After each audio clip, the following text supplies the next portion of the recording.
लगातार 15 साल तक बांग्लादेश की प्रधानमंत्री रही शेख हसीना का कुछ मिनटों के अंदर ही ऐसा तख्ता पलट हुआ कि उन्हें जान बचाकर भागना पड़ा और देश से भागने के लिए उन्हें महज 45 मिनट का समय मिला, जिसमें वो भागकर भारत आ गई। लेकिन सवाल है कि आखिर भारत ही क्यों? नेपाल जा सकती थी, भूटान जा सकती थी, और नहीं तो पाकिस्तान जा सकती थी, ब्रिटेन, अमेरिका, फ्रांस, रूस या दुनिया के और भी दूसरे देशों में जा सकती थी, लेकिन वो भागी तो भागकर भारत ही आई। तो सवाल है कि क्यों?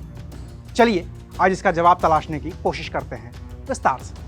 नमस्कार, मैं हूं अविनाश और आप देख रहे हैं अनकट। भारत का पड़ोसी बांग्लादेश एक इस्लामिक मुल्क है। 80% से भी ज्यादा आबादी इस्लाम को ही मानने वाली है। हालांकि अपने गठन के वक्त बांग्लादेश एक सेक्युलर देश था, पंथ निरपेक्ष देश था और 1986 तक ये सेक्युलर ही बना रहा। लेकिन बांग्लादेश के फौजी तानाशाह जनरल हुसैन मोहम्मद इरशाद ने संविधान को बदलकर बांग्लादेश को इस्लामिक देश घोषित कर दिया।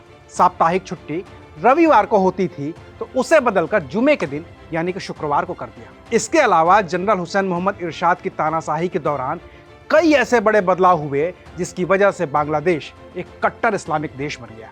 हालांकि पहले खालिदा जिया और फिर शेख हसीना ने बांग्लादेश की सत्ता संभाली, लेकिन वो कभी देश के धर्म के स्वरूप को बदल नहीं सकी। ऐसे में कट्टर इस्लामिक देश के प्रधानमंत्री शेख हसीना का जब तख्ता पलट हुआ तो उन्होंने दुनिया के और 200 देशों को नहीं देखा, न तो दूसरे 56 इस्लामिक मुल्कों की ओर देखा और जान बचाकर भागी तो भारत में आ गई। और इसकी दो सबसे बड़ी वजह हैं। पहली वजह तो भारत का सेक्युलर ताना बाना है, जिसकी हिमायती शेख हसीना भी रही हैं, और उनके तख्ता पलट की सबसे बड़ी वजहों में से एक वजह ये भी है क्योंकि शेख हसीना के इसी सेक्युलरिज्म के खिलाफ जमाते इस्लामी ने पहले माहौल बनाया और फिर बांग्लादेश की सेना ने उसे अच्छे से भुनाया। नतीजा यह हुआ कि शेख हसीना की जान पर बन आई और अब बांग्लादेश के हिंदुओं के साथ जो ज्यादती हो रही है वो अब किसी से छिपी नहीं है। बाकी शेख हसीना के भागकर भारत आने की दूसरी सबसे बड़ी वजह उनके पिता शेख मुजीबुर रहमान के वक्त से ही बांग्लादेश और भारत के ताल्लुकात रहे हैं। वो भारत ही है जिसने अपनी सेना को बांग्लादेश की मुक्ति वाहिनी की मदद के लिए भेजा था और फिर भारत और पाकिस्तान की जंग में पाकिस्तान को 2 हिस्सों में तोड़कर नया बांग्लादेश बनाया।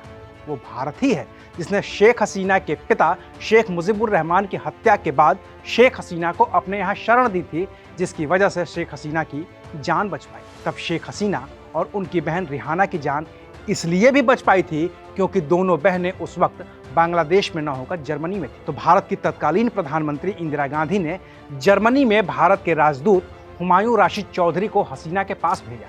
हुमायूं राशिद चौधरी ने हसीना से प्रधानमंत्री इंदिरा गांधी की बात भी करवाई और तब एयर इंडिया के स्पेशल फ्लाइट से 25 अगस्त 1975 को शेख हसीना दिल्ली के एक सेफ हाउस में पहुंची। बांग्लादेश में किसी को पता न चले इसके लिए उनका नाम बदला गया। शेख हसीना मिस मजमुदार बन गई और पंडारा पार्क के सी ब्लॉक स्थित 3 कमरों के एक मकान में रहने लगी, जिसकी सुरक्षा भारत की एजेंसियां कर रही हैं। तब शेख हसीना करीब 6 साल तक भारत में रही थी। अभी 2009 में भी जब शेख हसीना के खिलाफ बांग्लादेश राइफल्स ने विद्रोह कर तख्ता पलट करने की एक और कोशिश की थी तो भारत ने शेख हसीना की मदद कर उनकी सत्ता को बनाए रखा था। लेकिन अब 2024 में जब भारत को भी ये लग गया कि किसी भी तरह से शेख हसीना को बांग्लादेश में रहते हुए बचाया नहीं जा सकता है, तो तख्ता पलट के तुरंत बाद भारत ने खुद शेख हसीना को अपने यहाँ आने का न्योता दिया और मजबूर शेख हसीना भागकर भारत आ गई, जहां भारत के राष्ट्रीय सुरक्षा सलाहकार अजीत डोवाल ने शेख हसीना से व्यक्तिगत तौर पर मुलाकात की और उनकी सुरक्षा का भरोसा दिया। अब शेख हसीना भारत में है, न कपड़े लेकर आई हैं न ज़रूरत का सामान, तो ये सब खरीदारी भी शेख हसीना भारत में अब कर रही हैं। लेकिन सवाल है कि कब तक?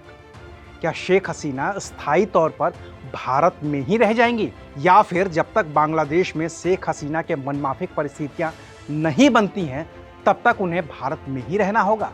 इसका सही कोई जवाब अब तक नहीं मिल पाया है, क्योंकि दुनिया का कोई भी देश फिलवक्त शेख हसीना को शरण देने को राजी नहीं है। ब्रिटेन ने चुप्पी साध रखी है, अमेरिका ने अपना दरवाजा ही पूरी तरह से बंद कर रखा है, फिनलैंड कह रहा है कि उसे कोई जानकारी ही नहीं है। रही बात रूस की, तो अभी रूस खुद ही कई मोर्चों पर घिरा हुआ है और ऐसे में वो शेख हसीना को शरण देने पर क्या रुख अपनाता है ये साफ नहीं है। बाकी यूएई और सऊदी अरब जाने पर भी शेख हसीना विचार कर सकती हैं, लेकिन अभी उन दोनों देशों की तरफ से कोई पहल हुई ही नहीं।